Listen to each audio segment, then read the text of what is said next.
Most people think the best risk takers in the world sit in boardrooms. They have MBAs from Harvard, Bloomberg terminals on their desks, suits that cost more than your rent.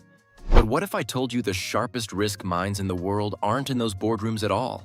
They're sitting at poker tables, at blackjack shoes, at horse racing tracks. And here's what's really strange. Some of the most successful hedge fund managers, traders, and investors on the planet didn't learn risk in a classroom. They learned it in a casino. That sounds like a joke. It isn't. There are 3 specific things that professional gamblers understand about risk that business schools almost never teach. And once you see them, you'll never look at a decision the same way again. Chapter 1. The bet that proves everything. Here's a test. A simple one. You flip a coin. It's slightly rigged. It lands heads 60% of the time, tails 40%. You start with $25. You can bet any amount you want on each flip.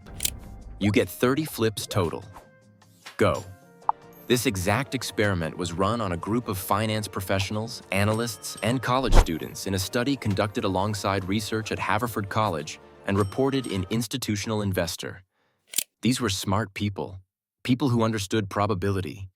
Many of them knew on paper that the coin favored them, and 28% of them went broke. Completely broke. On a coin that was rigged in their favor. Another third of them ended up with less money than they started with, on a favorable bet.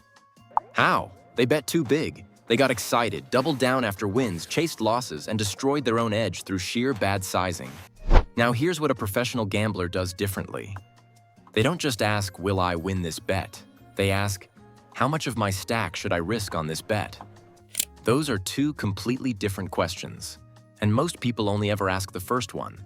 There's actually a formula for this. It's called the Kelly criterion. It was developed in 1956 by a scientist at Bell Labs named John Kelly. But it wasn't Wall Street that picked it up first. It was gamblers. Edward Thorpe, a mathematics professor who became famous for beating Las Vegas blackjack tables, took the Kelly criterion and ran with it. He didn't just use it at casinos. He took it to the stock market. His hedge fund ran for nearly 2 decades without a single losing year. The formula essentially tells you this. The size of your bet should be proportional to your edge. Big edge, bet more. Small edge, bet less. No edge, don't bet at all. Simple idea. Almost nobody actually follows it, because the instinct in a winning streak is to bet bigger. The instinct after a loss is to bet bigger to get it back. Both instincts are exactly wrong. Professional gamblers drill this out of themselves. They understand that how you size a bet is just as important as whether the bet is correct. Most MBA programs spend thousands of hours on evaluating opportunities, almost none on position sizing. That's the first thing gamblers know that business schools don't teach. Chapter 2. The dangerous comfort of being right. Here's something strange about the way most educated people think about risk. They're terrified of being wrong, so they avoid making calls. They hedge. They say, it depends. They build elaborate models to justify a decision they were probably going to make anyway. And they judge themselves by whether the outcome was good. That last part is the problem. Professional poker players have a word for this trap. They call it being results-oriented. And they treat it like a disease. Here's what it means. Say you're holding a strong hand. The odds say you should call the bet. You do. You lose anyway because the other player got lucky on the last card. Most people feel like they made a bad decision. They didn't, or flip it. Say you make a terrible call. You know the numbers are against you, but you win anyway because luck was on your side. Most people feel like they made a good decision. They didn't. The outcome and the quality of the decision are completely separate things.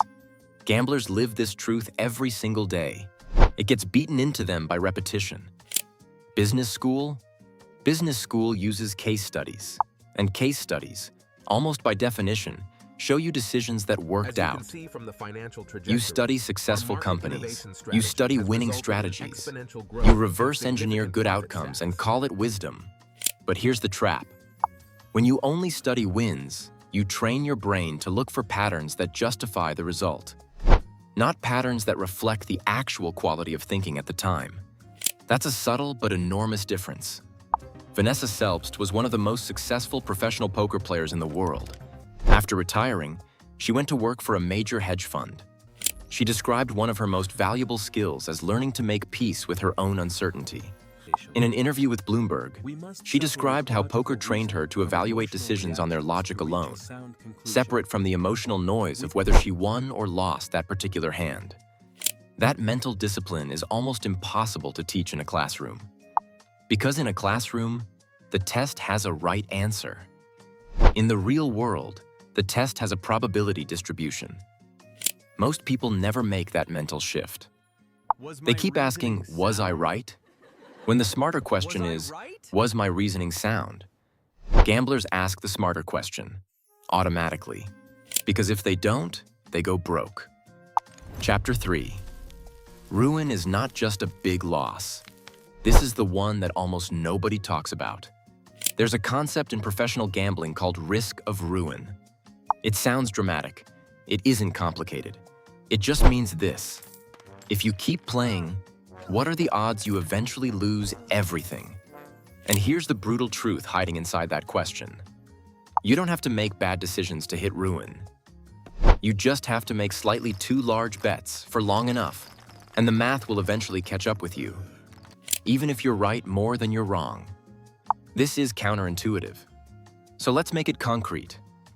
Imagine you have a strategy that wins 55% of the time, better than a coin flip, consistently. You bet 30% of your total money on each play. You'd think that over time, a 55% win rate would make you rich. It won't.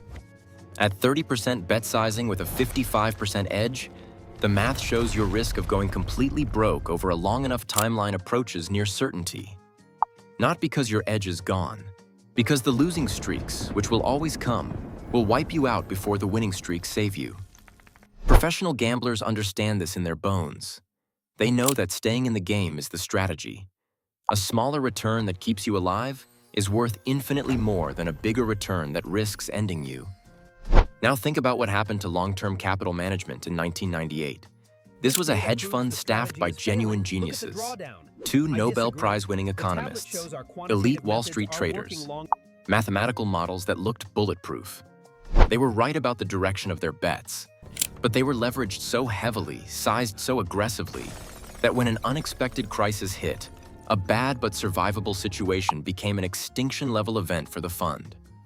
The Federal Reserve had to step in to prevent wider financial contagion. They understood the bet. They didn't understand ruin.